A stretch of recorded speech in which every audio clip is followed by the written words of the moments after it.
the dragon here. What are you doing, dragon? Well, I was recording today, did some mandolin parts, and then it was like, geez, I'd love to do a fiddle part in here. So I got out my fiddle, and it was like, oh yeah, I can do it. That's my fiddle. It's a deep dish Steiner. It's deep. Oops.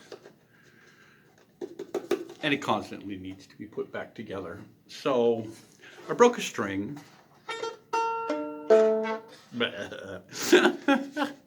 So off to Buck Dancers to buy some strings and some rosin, because my rosin seems to be just all broken and all of that.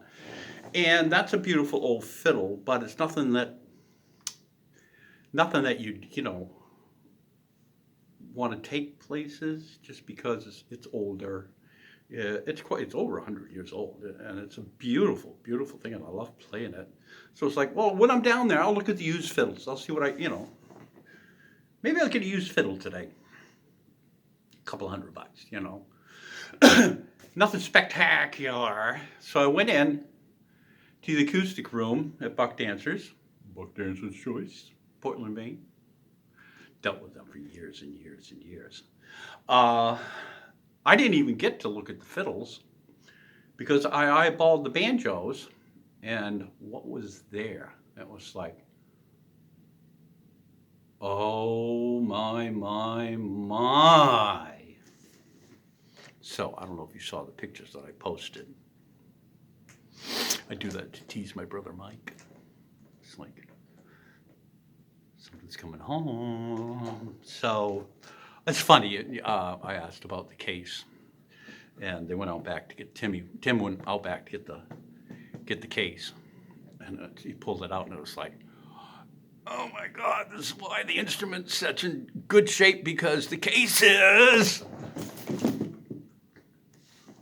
well used. Hard shell case. They recommended replacing the silver duct tape with black gaffer's tape. Their professional opinion. So let's look at the inside. Ooh, baby. I didn't intend to do this today, but I had the cushion, okay? And there's enough coming in the next month or a couple of weeks to cover it. And what we have is, I guess, it's from the 30s.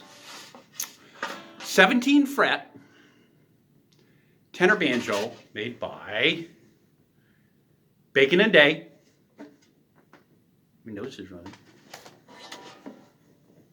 Now, the thing with these banjos, and there was a young kid behind the counter, because I was dealing with, the owner and his son, because we just go back and we like to reminisce and talk about, maybe trash somebody, you never know.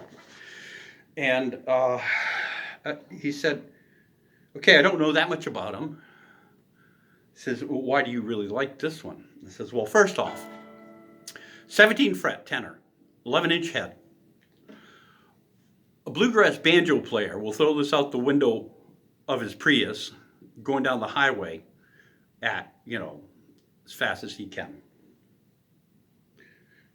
Because it's a tenor. It's a short neck. The jazz players, the tenor jazz players, it's only 17 frets, I don't want to play that. I want 19 or 22 or 21 or whatever it is. I said, this is the preference for playing Irish banjo, Celtic. So how's it sound? Let's see.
is.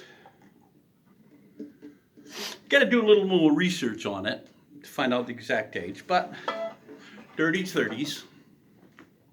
Got a resonator. Very thin resonator. Nice amount of these things. What are they called? Lugs? I don't know.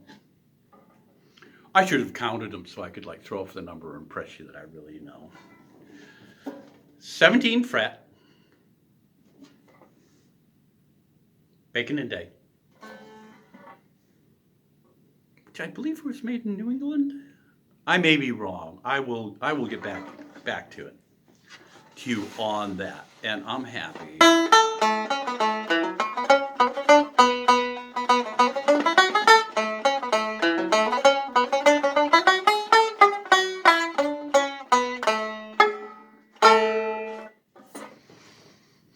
I'm the dragon, and I'm gonna say, plank, plank, plank, plank, plank, plank, plank, plank, onward.